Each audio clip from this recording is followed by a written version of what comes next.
Hola, yo soy Jordan y este es mi canal de YouTube y hoy vengo a compartir con ustedes papiamento Shen 57. Sí, papiamento Shen 57. El primer papiamento para este año 2023. Bueno, si tú todavía no viste mi primer video del año, me gustaría desearles un feliz año y hoy, listo para enseñarles más de mi dulce papiamento.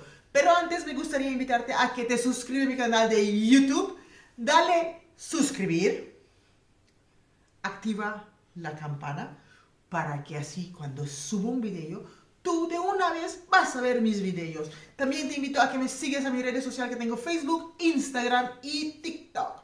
Bueno, vamos a empezar. Papiamento Shen 57, el primero para este año 2023. ¡Feliz año! El primero de este año el papiamento es Eprome Pai Aña aquí.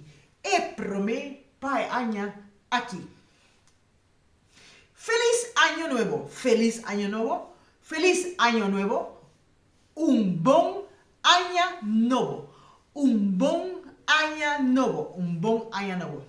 Te deseo todo lo bueno para este año, te deseo todo lo bueno para este año. En papiamento es mita deseabo turcos bon pae aña aquí. Mita deseabo turcos bon pae aña aquí. Salud, salud en papiamento queda salud. Suerte en papiamento es suerte, suerte, mucha suerte, mucha suerte. Hopi suerte, hopi suerte, hopi suerte, hopi suerte. Este año voy a hacer cosas grandes. Este año voy a hacer cosas grandes. En papiamento es aña aquí mi trabajo así cosnan grandi. Aña aquí mi trabajo así cosnan grandi. 2023. 2023. En papiamento es 2023. 2023. 2023. Mis deseos. Mis deseos.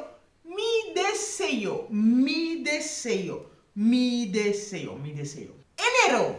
Enero en papiamento es January, January, January, January, January. Bueno, con eso termino. Ya saben las palabras para empezar el año, para desear feliz año. Todavía tenemos chance de desear otros feliz año, un buen año. Y nos vemos en el próximo video. Adiós.